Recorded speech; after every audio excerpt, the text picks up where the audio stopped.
Un saludo cordial, ingeniero. Compañeros, el día de hoy vamos a exponer el tema del esfuerzo o presión de preconsolidación con los integrantes del grupo que son las siguientes personas.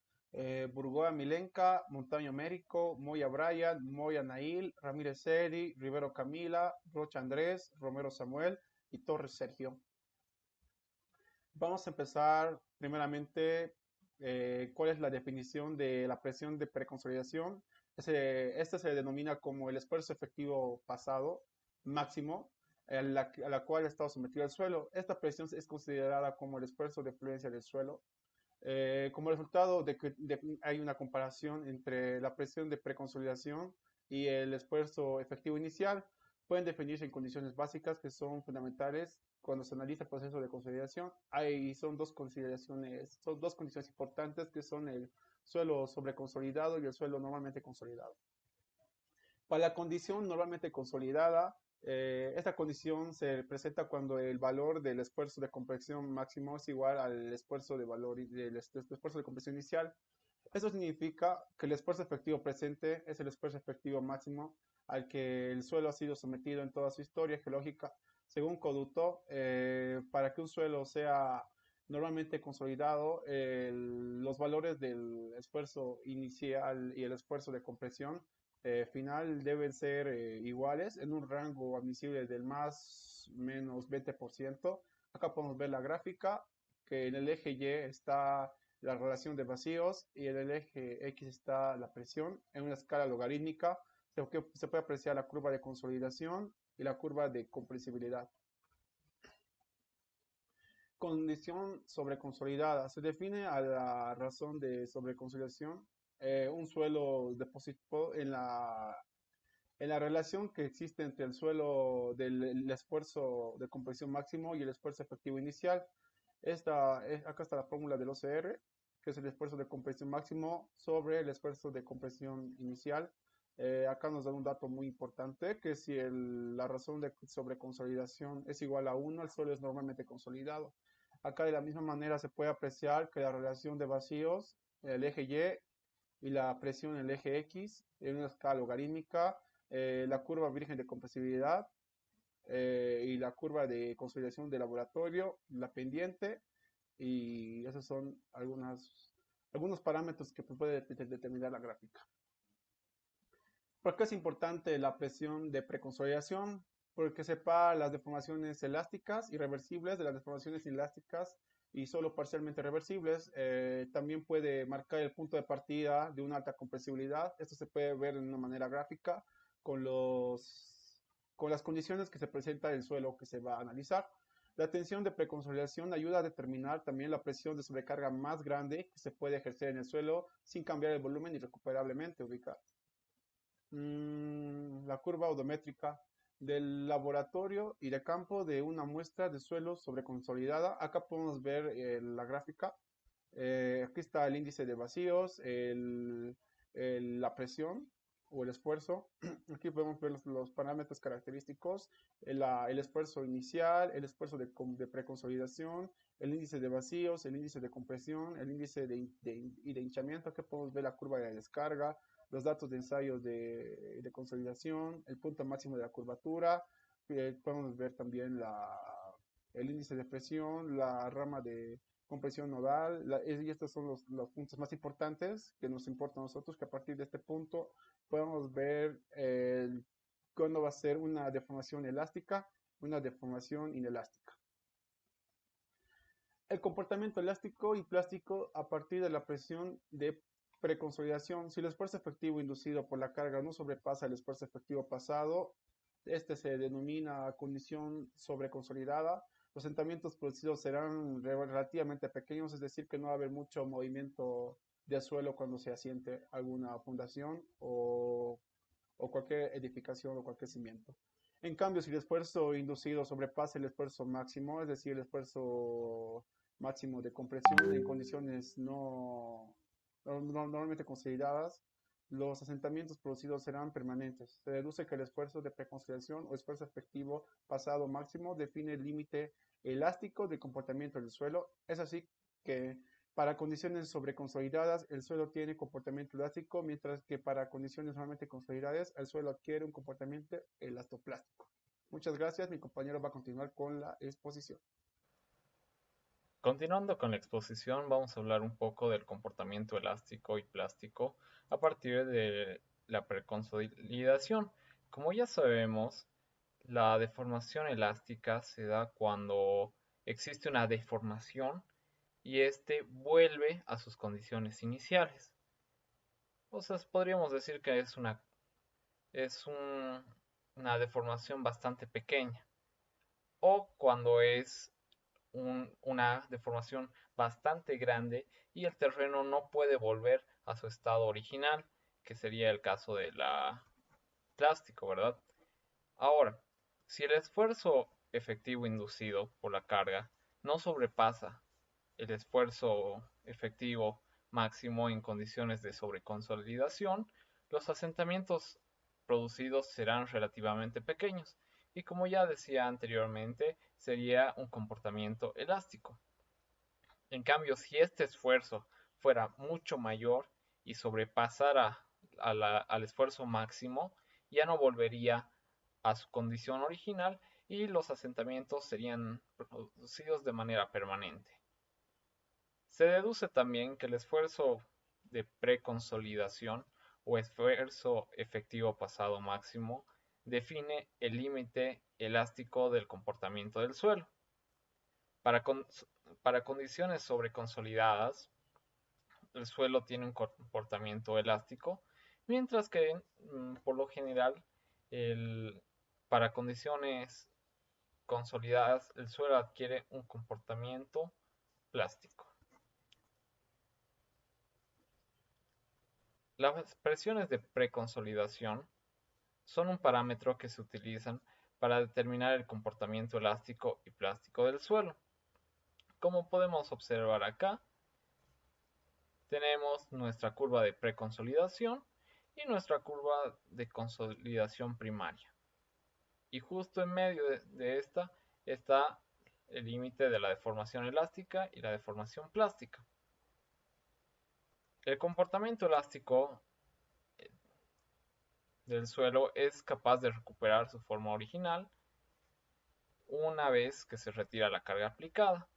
Por lo tanto, el asentamiento producido es relativamente pequeño. En el comportamiento plástico, el suelo es incapaz de recuperar la forma original una vez que se retira la carga aplicada. Esto se da en estados de no consolidación, ya que los asentamientos producidos serán permanentes. Tres maneras de representar las gráficas a partir de los datos de asentamiento por consolidación del suelo. Esto nace a partir de un estudio de suelos por Voodoo el año 2000. Tenemos estas tres gráficas. En las gráficas se puede observar que el segmento AB, este acá en la primera, en la segunda y en la tercera, es conocido como la curva de consolidación, que presenta un comportamiento elastoplástico del suelo. El segundo segmento, BC, este de acá, este de acá, este de acá y este de acá, es la curva de descarga que presenta una respuesta elástica del suelo. Y por último, a consecuencia de estos, las cargas que ocasionan que el suelo siga la trayectoria AB producirán asentamientos que tienen componentes elásticos y plásticos, mientras que los que sigan la trayectoria BC producirán asentamientos elásticos de menor magnitud. Bueno, continuando por lo expuesto anteriormente con mis compañeros, voy a pasar a presentar el siguiente ejemplo, para el cual tenemos que tener muy en cuenta dónde se encuentra nuestro punto A y en qué tiempo geológico estamos empezando, que en este caso va a ser el tiempo cero, que está demarcado con una estrella verde en la esquina inferior izquierda. Entonces, iniciemos. Analizando el punto A de la gráfica, nos damos cuenta que se encuentra esta en la superficie. Por lo tanto, nuestra altura presentada acá va a ser igual a 0. Y en un tiempo inicial no hay nada por encima de este mismo y por ese motivo su esfuerzo va a ser igual a 0. Sigma 1 va a ser igual a 0. En el transcurso del tiempo, por diferentes motivos de carácter natural, se puede dar de que el suelo de alguna forma o de alguna manera sea transportado. Y bueno, como nosotros podemos observar para un tiempo 1, el punto A ya tiene un esfuerzo que soportar. Como H1 es mayor a 0, se nos va a presentar de que el esfuerzo 2, sigma 2, va a ser mayor que sigma 1. Y sigma 2 va a pasar a ser el nuevo esfuerzo de preconsolidación, ya que, como lo definimos anteriormente, es el máximo esfuerzo que soporta el suelo durante toda su historia geológica. Pero para este ejemplo va a ser solo hasta este tiempo.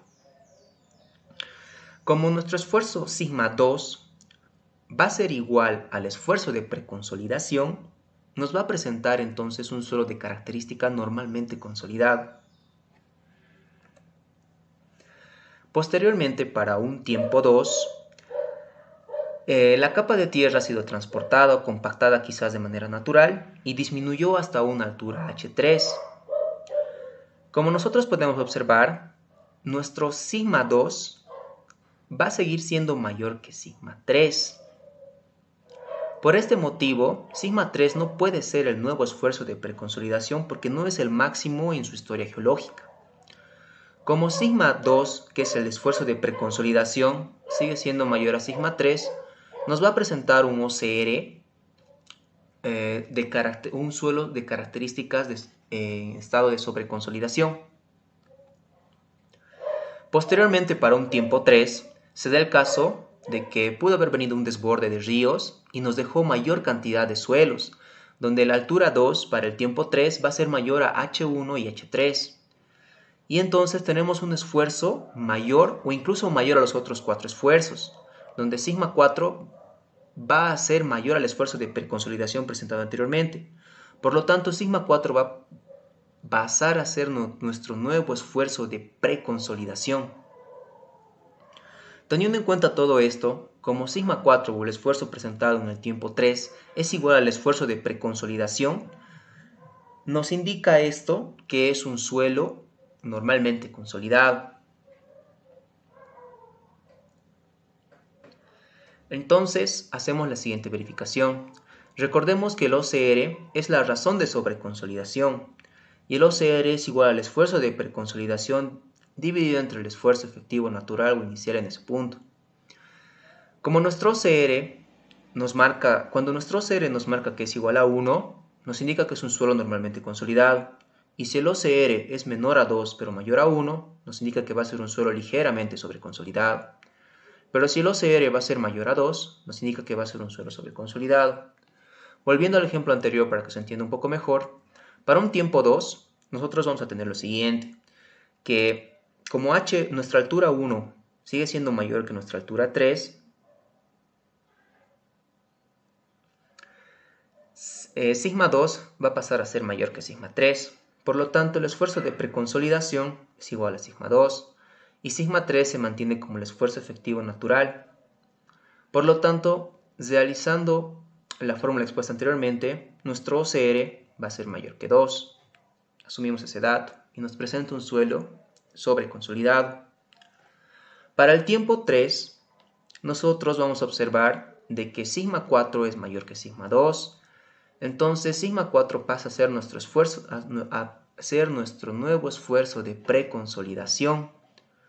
Pero como nuestro nuevo esfuerzo de preconsolidación es igual a nuestro esfuerzo efectivo natural expuesto en el tiempo 3, el OCR nos va a demarcar que es igual a 1 y nos va a presentar que es un suelo normalmente consolidado. Este dato que nosotros hallamos es muy importante. También el esfuerzo de preconsolidación y el esfuerzo natural es muy importante para manejar la gráfica expuesta anteriormente por mis compañeros, donde uno de los valores más importantes es el índice de vacíos. Y en la gráfica expuesta anteriormente nos muestra de que el suelo ha sido expuesto a procesos de carga y descarga en todos estos tiempos geológicos expuestos en este ejemplo.